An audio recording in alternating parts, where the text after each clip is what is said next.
welcome back in all you DPC rebels and resistant fighters. Dr. Shane back with another Friday 5-minute magic tip. Hope you guys are having a great week. Looking forward to a great weekend.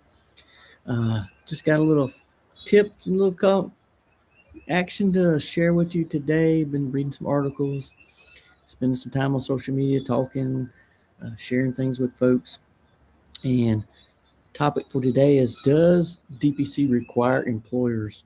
Do you have to work with employers? Is that a requirement? Something to think about, stimulate your brain a little bit. I'm speaking at the summit this summer about working with employers, specifically to the new DPC group this summer, the part 101, or the new learners or new beginners in DPC. I'll be speaking about employers and what employers might be looking for in the DPC. So I'd love to see you guys at the DPC Summit in July in New Orleans. It's going to be a fun time.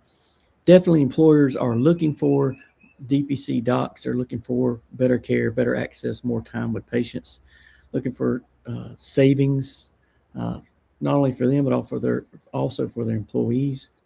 Lots of mom and pop shops, local stores and businesses want to provide some kind of care for their employees, but also larger ones are struggling with premiums and high cost and access problems, looking for direct primary care. They may not know what it's called, but they're looking for you.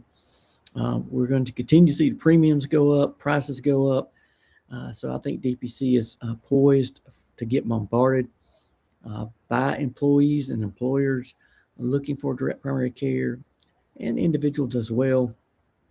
So we're going to see more and more of that coming forward in the next year or two. The HSA plans have been changed now to where you can use HSA and DPC, so that may be a benefit for some employers as well. So everything's pointing in the right direction for DPC to see growth in employer type plans. But do you have to? Do you have to do work with employers? Is that required? Is somebody going to make you do that? A lot of practices don't. A lot of practices have been around for quite some time, and maybe they work with some small mom and pop shops in their community that keep it local.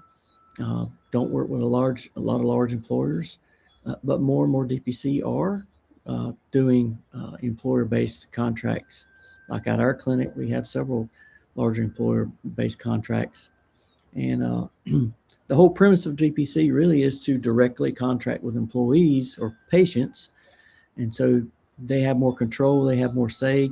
It's their money, they're paying for it. If they're not happy, they can take their money and find other physicians. So it's really the direct relationship between physician and the patient. And if things get in the way of that, it gets kind of muddied up. But we know that more than half of our patients do get their health care or insurance plans or some kind of services through their employer. Unfortunately, that's the way it's been built here in America since World War II. Now, I don't personally like that. However, I think it would be very difficult to change it at this point. I'd love to figure out a way to uncouple your insurance plan or healthcare services from your employer. Make more money and just you buy your own insurance, you do with your own healthcare would be awesome.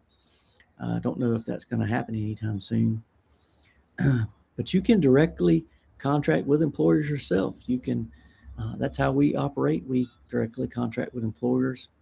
We don't go through the TPAs. We don't go through the benefits people. No administrators. We do a contract with employer, and the employer pays us for their services. And so you can definitely do that in your small DPC. You can start with small mom and pop shops and advance that if you want to. And you can do the direct connection, make it easy, get employers in your office and then show them how awesome DPC really is. And I think the employers and the employees would really love it. So just another avenue for you to connect in your business running your DPC. But there are those out there who feel like that moving forward, that if you don't deal with employers, your DPC will fail. You will not make it. You're going to not survive. So it's kind of like either you do work with employers or you will fail. So was reading an article recently, and I want to read the quote in the article, and I'll put the link in the show notes so you can go and read about that as well. But here's the quote: "If DPC clinicians ignore the employer channel, those arrangements will be built anyway by brokers, TPAs, that's third-party administrators, health systems, or venture-backed platforms whose primary care obligations are not clinical integrity. Being at the table does not mean capitulating, it means negotiating the guardrails." So that, to me, written by someone who's not a DPC physician, is more of an administrator type person, uh, to me rings out as you will work with employers or you will get left behind, um, and you will fail in your DPC, which is uh, a pretty bold statement. Um, I think there's plenty of patients out there. There's plenty of good physicians out there. Uh, I'm not trying to hear any middleman, middlewoman trying to tell me I will bow down to employers, to brokers, to advisors, to administrators, and work with employers, or I will fail. Physicians have a lot more power than we know, and we just don't yield it like we used to. And a lot of DPC physicians have sacrificed a lot to create their own business, to create their own autonomy and their passions. So these guardrails sound kind of concerning to me. As a good friend of mine, Dr. Forbush, has written regarding this, uh, that DPC physicians need to really be careful and watch out for those guardrails, that they don't become cages and you end up right back where you started 20 years ago in a system that you really hate. So truth is, we can work with anybody. We can forge alliances.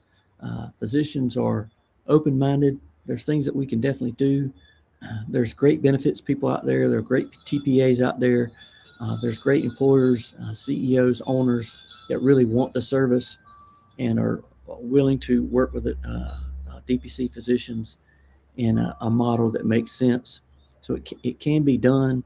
There are people doing it, but you can still keep your autonomy, keep your practice, directly contract with employers, um, and have your sanity about you. When I hear talks like this, especially, they usually come from folks that are outside the DPC community. They're certainly not DPC physicians, and they talk about that they will find people to do DPC without you if you don't want to do it. And so I'm not sure who those people are. I'm not sure where they're going to find those providers to do that service. It may not be physicians at all. It's going to be very hard for those brokers, advisors, TPAs, those people on the outside, venture capitalists, private equity folks, to get those physicians to do the DPC when 83% of physicians in our state are employed already by hospital systems and private equity. So I don't know where they're going to get those people to do that kind of work. So just encouragement that you can work with employers. You can make it simple.